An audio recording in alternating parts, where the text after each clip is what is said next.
have accumulated quite a bit of these Novena glass containers, or some people would call them 7-day glass containers.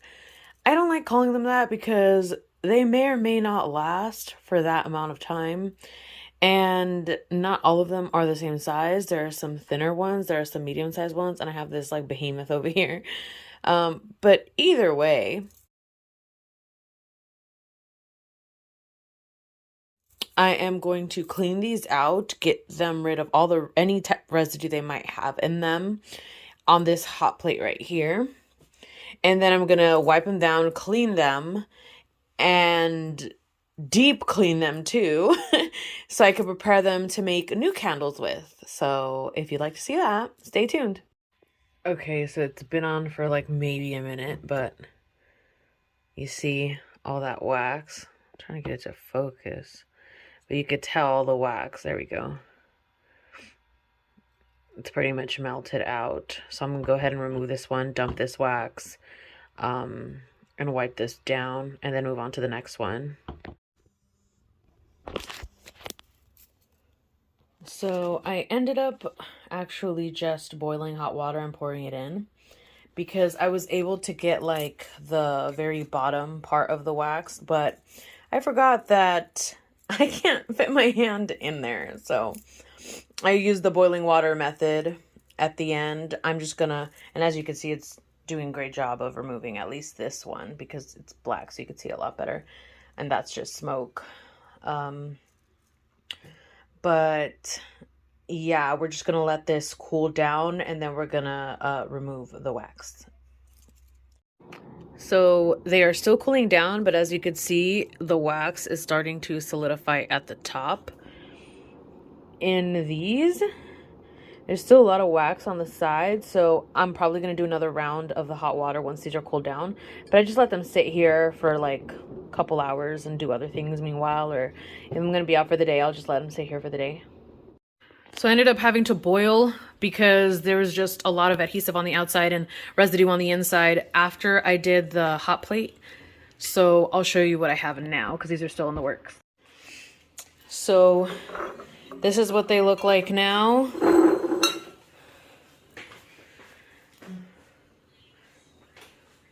So I have here a bath. I have added some Castile soap. This is the Baby Mild because it's the only one I have right now. And then I'm going to be adding some Florida water and then some pink Himalayan salt that I had charging on my altar.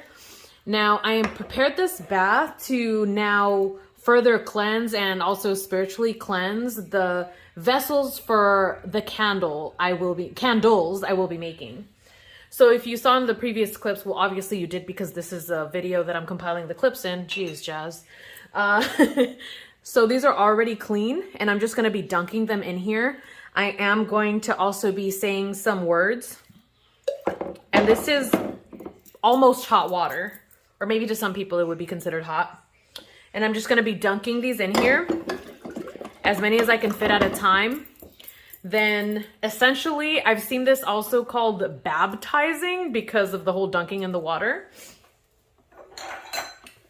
But I basically use it to make sure that these vessels are fully cleansed of the previous workings and they're ready for their next job.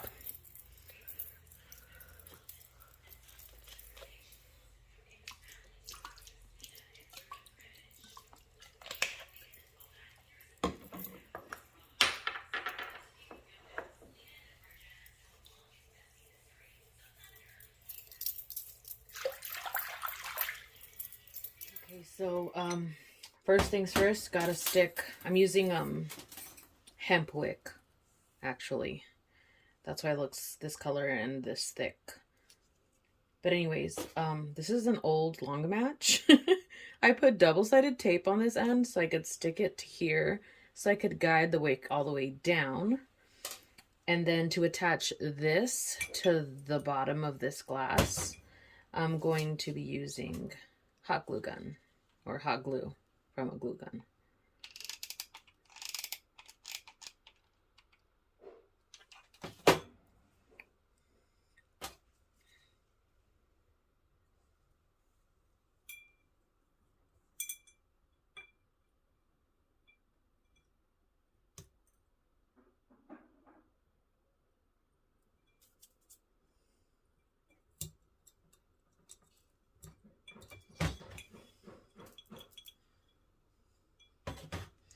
Ta-da!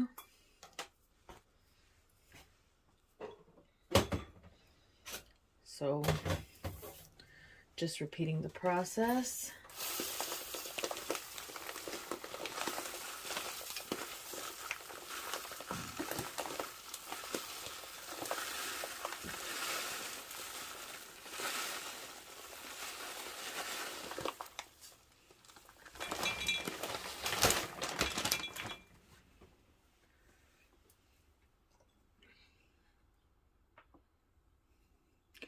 So this is just soy wax. It's the type of wax that I prefer to use at the moment.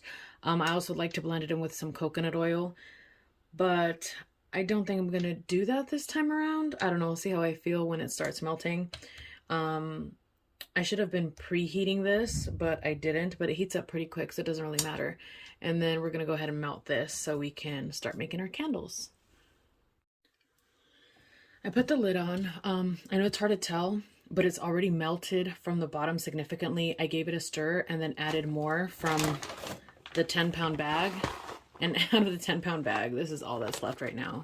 I do have an exact formula that I usually follow when I'm doing wax, and I'll have ratios for the coconut oil and at what temperature to add scent and color and how much of this and that. But that's not what I'm going to do for this batch. This is my personal batch, so I'm just going to do it however the heck I want to.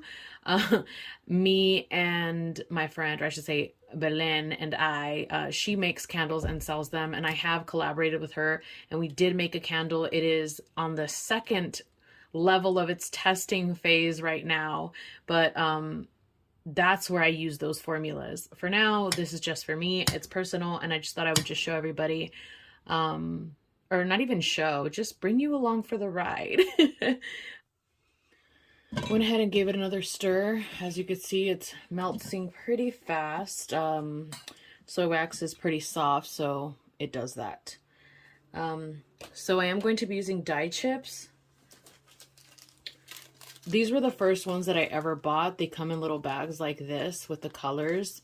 And then they actually have a little booklet that tells you how you should use them. I initially bought those to test for the candles my friend and I were making. We have since moved on to different dye chips, but I still have all of those, so I figured I might as well use them to like not have them just sit there. And there goes the rest of the bag. Whole bag's empty now. 10-pound bag. So I'm going to go ahead and give it a stir and then wait for it to melt, which will be pretty quick. This is what we're looking like right now. Another tip, I mean, I think it's kind of obvious when you're a witch and you have a pot to stir, you know, setting the intention for the wax while you're stirring is also a great way to add intention into the candles prior to even pouring them. There's also going to be stirring involved with the dye chips after this completely melts. So, yeah. I will actually be using a thermometer. This one has a laser on it. I will be using a thermometer to make sure that when I add the dye chips, the temperature is not exceeding 200, because then it can look funky afterwards. But that's about the only time I'm going to actually be doing something like that. These are like my signature colors, but I just want to see what it looks like with these 3 colors, and I'm just going to make every single candle that same color. Also, when you're stirring in the dye, you have to make sure it's fully stirred in, so it's mixed in. I don't want to use this term, but at the molecular level, because it can look like it's thoroughly melted, but it's not fully stirred in with the soy wax. And then when it dries, you will see like blotches or swirls of dye, and that's not what I want. So yeah. So the temperature is just about 200, still climbing a little bit. I want it to be under 200, like in the 190-ish mark.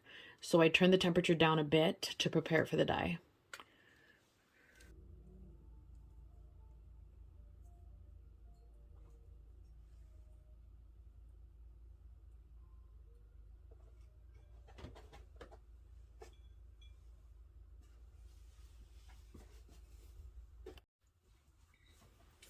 So I've already added a strand of my hair to each one of these except for this one. That's where I'm gonna add this little bunch of hair.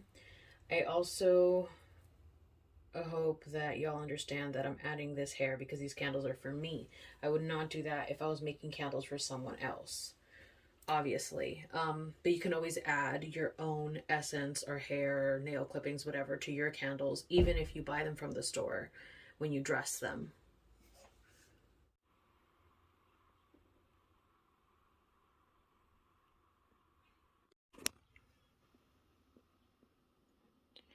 So I just added the violet, no, sorry, the purple and the blue, and this is the color that I got. So the red pigment is very heavy on this one because I don't really see any hints of blue in here from the added blue to the actual purple. It looks like just purple. But yeah, I've already been stirring for a couple of minutes. I am going to now pour them into the glass.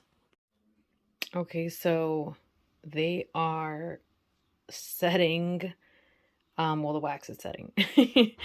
But it looks like these are going to turn out to be kind of like maybe a lavenderish color, which I'm not mad about. I think that would be a really nice color to have. I don't think I've ever owned a lavender candle.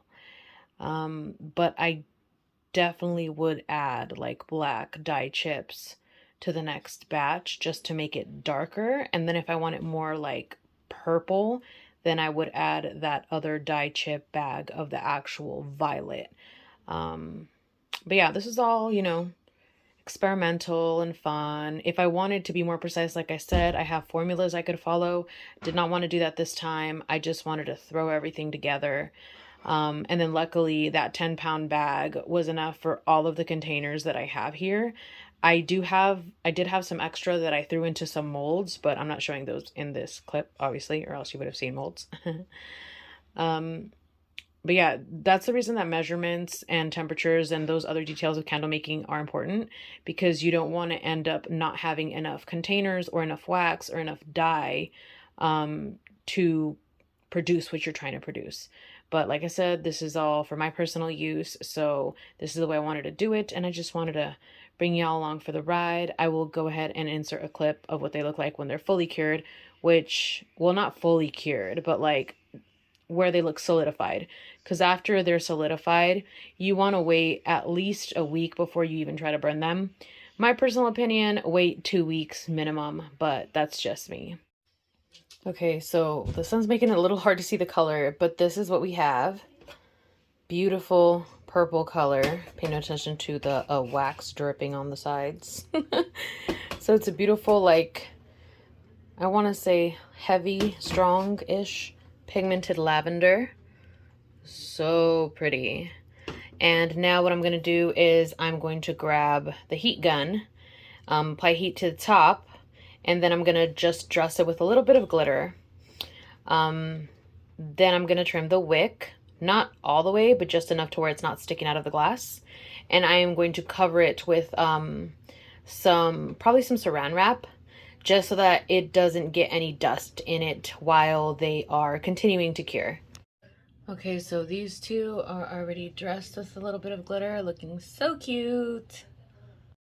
Okay, so they're done. I ended up doing the big one. This one's still curing, that's why it looks even darker in the middle. But most of these are already cured. This one's still fresh too. I did the money drawing, the screen printed one with just black. And then I did the regular 7-day candles. Novena, N, starts with an N, so it's 9. That's why I said 9.